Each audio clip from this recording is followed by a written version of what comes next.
Nobody in the village believed me when I told them what I saw at the river that night. Even now, I'm not sure if it was real or if my eyes were playing tricks on me. But one thing is certain, I was there, and something strange happened. It started 2 weeks ago. People had begun to whisper about the river.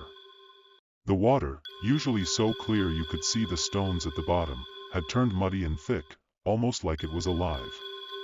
The women who fetched water said they heard strange sounds, like whispers or faint singing, but when they looked around, no one was there.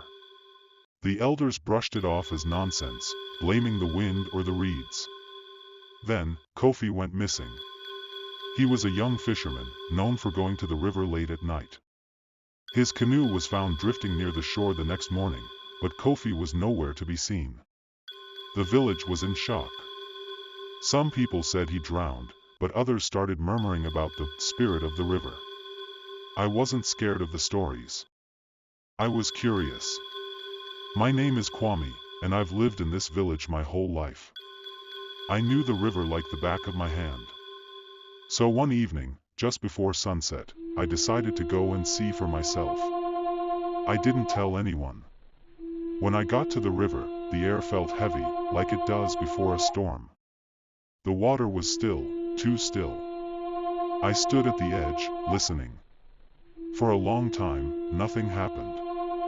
I started to think the stories were just that, stories.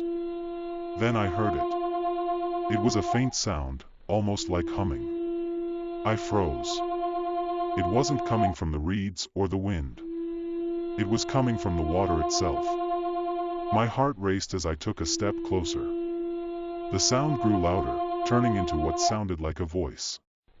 It wasn't speaking words I could understand, but it wasn't random noise either. I tried to tell myself it was just the current, but then I saw something. At first, it was just ripples, but soon, a shape began to form. It looked like a person, a woman, rising out of the water. Her face was blurry, like looking through a fogged-up window, but her eyes were clear and sharp, staring right at me. I wanted to run, but my legs wouldn't move.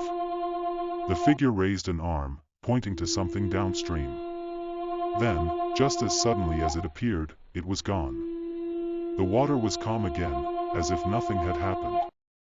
I ran back to the village and told the elders. At first, they didn't believe me. But when I described what the figure had done, pointing downstream, they grew quiet. The next morning, a search party went to the spot I had described. That's where they found Kofi's body, tangled in the roots of an old tree that had fallen into the river.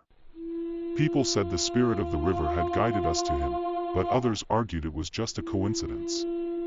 The elders performed a ceremony to appease the river, and after that, everything went back to normal. But I've never forgotten what I saw that night.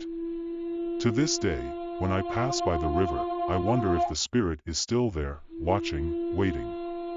I don't go there alone anymore.